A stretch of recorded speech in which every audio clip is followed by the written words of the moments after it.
Qu'est-il arrivé à la famille Méchineau en 1972? On vous raconte en archive. 24 décembre 1972, c'est le soir de Noël. Jacques Méchineau, son épouse Pierrette et leurs deux enfants Éric et Bruno passent le réveillon chez des amis, à Cognac en Charente. Et vers 1h du matin, ils rentrent chez eux dans le brouillard en voiture, direction leur domicile, à Boutier-Saint-Trojan, situé à 4 km de Cognac. Mais la famille n'arrivera jamais chez elle et disparaît dans la nuit. Pour leurs amis, chez qui ils ont passé le réveillon, c'est plus que surprenant.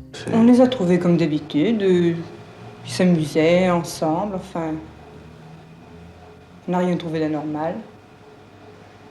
Ils vous ont quitté? Oh, il était 1h du matin. Et en partant, ils se dirigeaient donc normalement chez eux. Enfin, c'est ce qui était... C'était ce qui vous a semblé. Oui. Oui, enfin, on a pensé qu'ils devaient partir chez eux, évidemment. Mais personne ne les a revus. Les Méchineaux se sont littéralement volatilisés et il n'y a aucune trace de leur voiture. Les gendarmes sont avertis 1 semaine après leur disparition par les parents de Jacques Méchineau et pour eux, il n'y a qu'une seule certitude. C'est que la famille Méchineau, en partant de Cognac, n'est pas repassée à son domicile. Quelques témoins l'ont confirmé. Et en plus, les jouets qui devaient être distribués aux deux enfants sont restés dans la pièce où ils avaient été déposés par leurs parents avant leur départ. Dans la maison qui est en ordre, rien ne manque, ni de vêtements ou d'affaires personnelles. Alors qu'est-il arrivé à la famille Méchineau? Plusieurs hypothèses sont avancées, comme l'explique cet article du journal Le Monde du 24 avril 1973. 4 mois après cette disparition, on sait que Madame Méchineau voulait quitter son mari, que ce dernier était au courant de cette intention. Certains estiment que le père a entraîné dans la mort toute la famille en jetant la voiture dans la Charente, où elle sera retrouvée lorsque les eaux seront plus basses. D'autres préfèrent croire que la famille vit dans une ville éloignée, et même à l'étranger.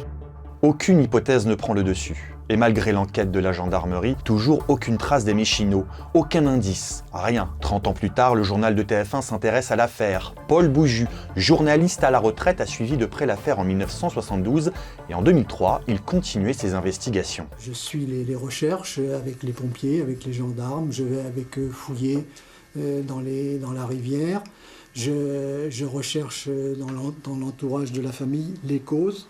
En 2011, des recherches sont effectuées dans la Charente. Les gendarmes tentent de localiser la voiture des Méchineaux. Mais là encore, rien n'est trouvé, le mystère reste entier.